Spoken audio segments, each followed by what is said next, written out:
One of my favorite movies is called Soul.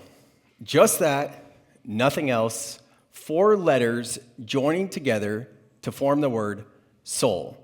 And in this movie, the main character, Joe Gardner, well, he lives his life desperately wanting to be a famous and well-recognized musician. And when he finally gets his big break, he goes through a series of trials and tribulations. He almost didn't make it there, but he ultimately made it to his dream gig. And on the night of Joe's performance, he plays his heart out on the piano. He was in sync, he was in flow, he was in the zone, and letting his spark shine through. The experience was everything he had envisioned, that is until the lights turned off from the jazz club, and all the people were gone, and that feeling of achieving his dream started to drift away. And that's when the camera closes in on Joe, and with a look of dismay, Joe says, "I've been waiting my whole life on this day. I thought I'd feel different." Now let's take a look at Joe and compare him to ourselves. Have you ever chased a dream to feel more fulfilled, more whole, to feel more worthy? I know I have. In fact, I've done it many times, from being named to Silicon Valley's 40 under 40 list to building a 7-figure business, yet I was always left with this similar feeling to our friend Joe. And maybe you can relate to this as well. I know for me, and definitely for Joe, it was almost like we were looking for something outside of ourselves to fill an inner hole. In fact, in 2019, I went through a numbing depression with sleepless nights as a result of being like a hamster on a never-ending wheel of chasing success, yet never actually getting anywhere at all. And it was in sitting with the darkness, allowing and accepting where I was at, that I realized on a subconscious level, that is to say, I wasn't aware I was thinking in this way, but on a subconscious level, I was saying to myself, when I achieve ABC, I will feel XYZ. When I am named to Silicon Valley's 40 under 40 list, well, then I'll feel worthy. When I build this successful company, then I'll be happy. Yet we already know that just wasn't the case. And it's not just me feeling this way. In fact, there's a recent study by KFF that reports that 90% of adults in this country, in America, believe we are currently in a mental health crisis. And I know for me, back then, in the chasing of these different successes and achievements, all I really wanted was freedom. I wanted the freedom to do what I wanted to do when I wanted to do it. Said another way, I wanted to achieve this elusive state of my perceived vision of what work-life balance was all about. Yet you see, I had work-life balance. I had built this successful company while working just a few hours a day, yet I was so deeply unfulfilled. I was unhappy. I was depressed and numb. And I asked myself, how could this be? How could I have achieved everything I have ever wanted, my version of peaking Mount Everest, yet feeling so depressed and numb? And as I sat with this question, I started to realize that I was so focused on the end destination that I was disconnected from the journey itself. I was disconnected from my inner world of my thoughts and feelings, my emotional and mental state. And it was by being so future state oriented that all I could ever feel worthy of was the successes and the achievements and the dopamine that came with it. So as I sat with this more, I learned to get quiet. I learned to be comfortable in the stillness. And a message came through in the form of a whisper. And you know that whisper I'm talking about. It's not necessarily hearing something. It's an inner knowing. It's your intuition. And that whisper was 3 simple words: soul, life, balance. And I thought to myself, okay, like, I get it, soul, life, balance. That's like work-life balance, but soul, life, balance. And the old version of me would have been like, okay, on to the next thing. But this new version of who I was becoming knew there was something more to this. So I got even more quiet. And that whisper started to grow. And the muse spoke to me in all kinds of ways. And in that process, I learned to be present with my thoughts and feelings. And now I stand here in front of you today, 5 years later, with this message of soul-life balance having fully crystallized. You see, soul-life balance is about prioritizing your mental health above all else, including work. Soul-life balance is about going beyond the chaotic nature of our society. Soul-life balance is about overcoming the glorification of hustle culture. Soul-life balance is realizing that work is just part of this human experience. At its core, soul-life balance is a practical application of the wisdom from yin-yang, or yang. Now, if we look at the light side of the yin-yang, we can see that that makes up the yang, or yang, right? And that has to do everything with the outer world, how we perceive the world, how we experience the world with our five senses, how we move through the world, responsibilities, obligations. It's showing up. And the fact that most of us are really human doings. Whereas the yin is the dark side of the symbol, and this represents our inner world, our emotions, our thoughts, our receptivity, intuition. It's our innate essence of a human being. Now, with this in mind, we can take another look at work-life balance. With the wisdom from the yin-yang and applying this to work-life balance, we can now see that work-life balance, of course, we are feeling so depressed and disconnected. It's double yang. You see, both work and life are about how we show up. It's how we move through the world. It's about responsibilities, obligations. And the question becomes, where's the time for that yin energy of our inner world, of our emotional and mental state? In fact, the World Health Organization reports that the number one disability is anxiety.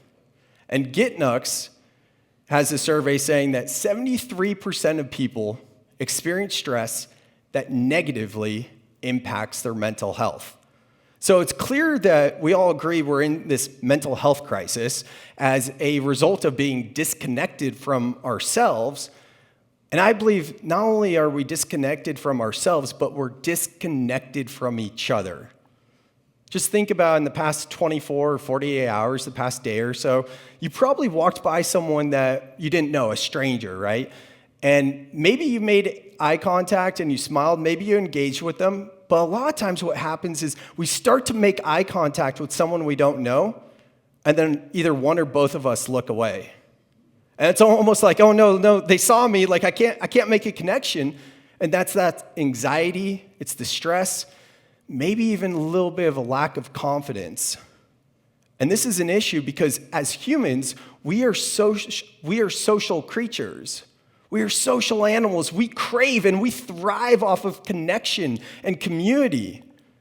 Yet we don't have that. It's because we're disconnected from how we feel inside. And I see by prioritizing your mental health through the practice of soul life balance, we can overcome all of this and we can see our similarities as opposed to our differences and live in a more harmonious world. You see, soul life balance is really about presence. It's about awareness and being focused on the journey as opposed to the destination, which takes me back to my journey. And just a few years ago, I found myself in the lush jungle of Costa Rica. I was out there for a month doing yoga every day. It was 90-degree weather. Well, back home in California, it was the thick of winter. And I know, I realize what you may be thinking. Winter, California, come on. But hey, here's the thing. Winter is winter and 90-degree weather is 90-degree weather, right? So I was out there in Costa Rica doing yoga every single day for a yoga teacher training. And one day, I was in an outdoor yoga studio. It was sitting on the top of a jungle, immersed in the jungle, overlooking the beautiful ocean with big glass windows. And one of our instructors, Dakota Shea, dropped this wisdom on us. He said to name your ultimate potential is to limit your ultimate potential. Now, I'll say that again. To name your ultimate potential is to limit your ultimate potential.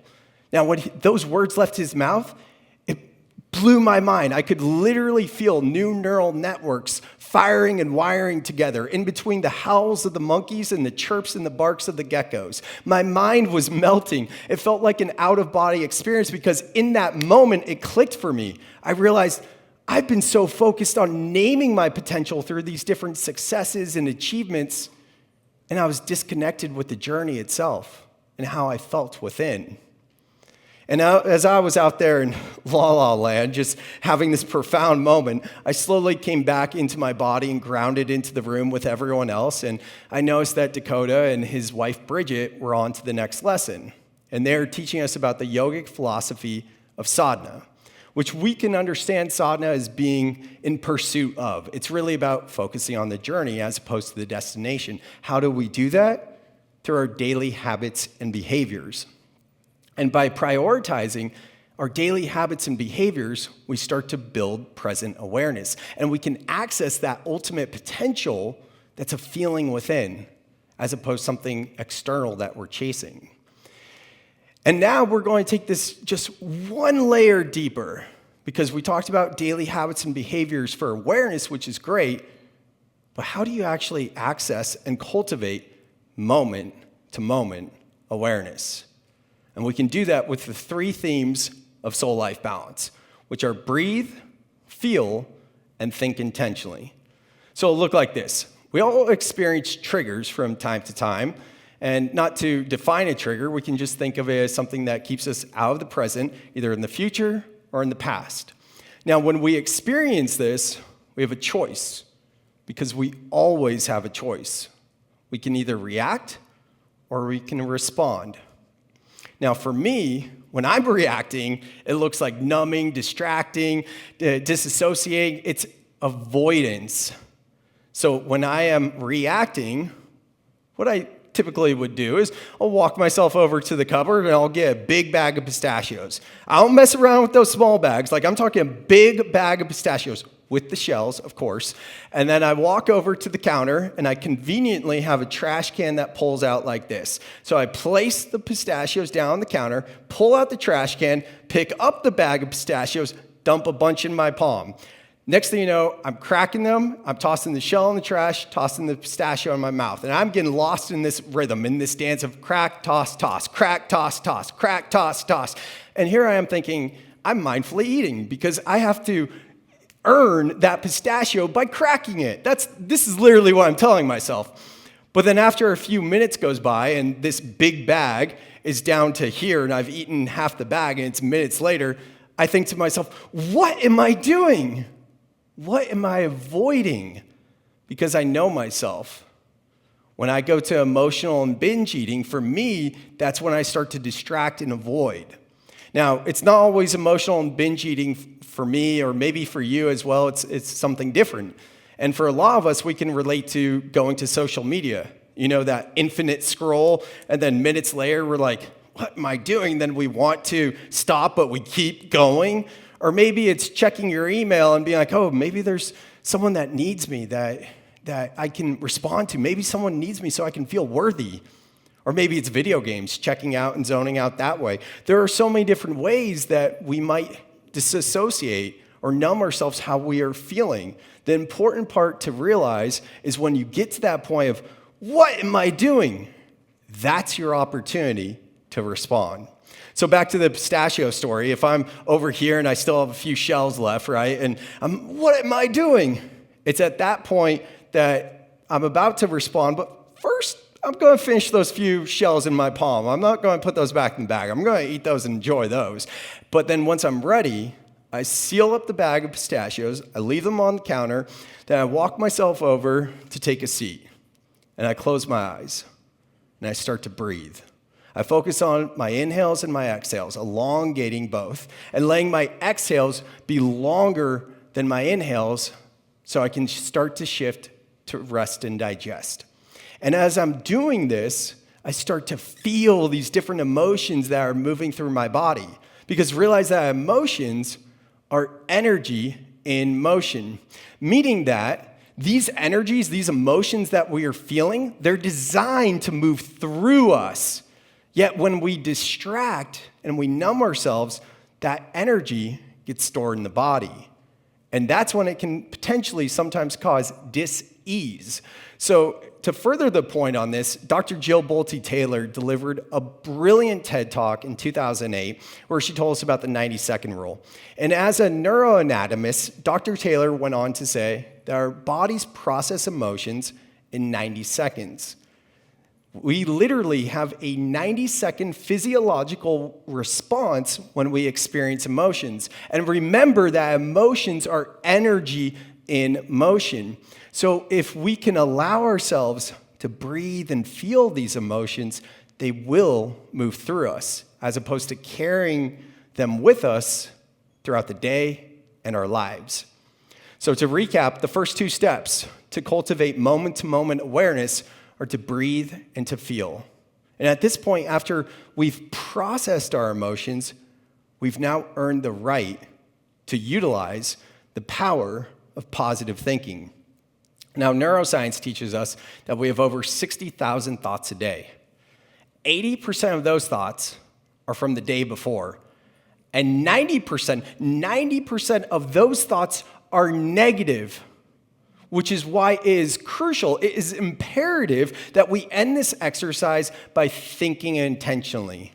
After we process our emotions through breathing and feeling, now we can utilize the power of positive thinking and think intentionally. So again, to recap, to practice soul-life balance, to cultivate moment-to-moment awareness, to feel more at ease, to feel more joy, to feel peace.